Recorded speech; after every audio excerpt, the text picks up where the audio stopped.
Is everything set up and ready to go, Carla? I think so. All the merchandise is on the table, and the phone and fax machine are working, so we can run our next background checks. I've got plenty of copies of ATF Form 4473, and I posted our dealer license on the front of the booth. By the way, do you need a separate license to do business at this event? No. As long as the dealer has a license to conduct business in a state in which he or she maintains a permanent business, the dealer can legally transfer guns at gun shows within that state, provided that the transfer is not conducted from a motorized or towed vehicle. However, if a dealer wants to sell firearms at an out-of-state gun show, he or she may attend the gun show, display merchandise, but cannot physically transfer the firearms to a non-licensed buyer. In such a case, the dealer can take orders, return the firearms to his licensed premises, and then make arrangements to transfer the firearms to a licensed dealer in the buyer's state, where the buyer can then pick up the firearms at his or her convenience.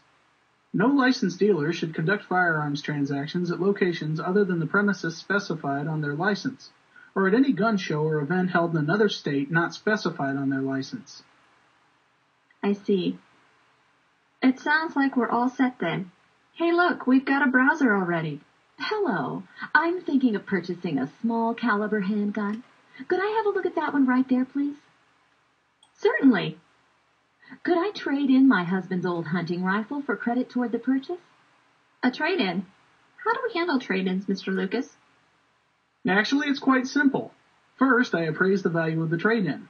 Then, once we receive the firearm, we record it in the record of receipt and disposition, just as we would if we received goods from a distributor or manufacturer. Once that transaction is complete, you treat the purchase like any other and apply the credit when you ring up the sale. That sounds easy. Are there any special forms to fill out or records to keep? Under federal law, there is only the record of receipt and disposition to think about.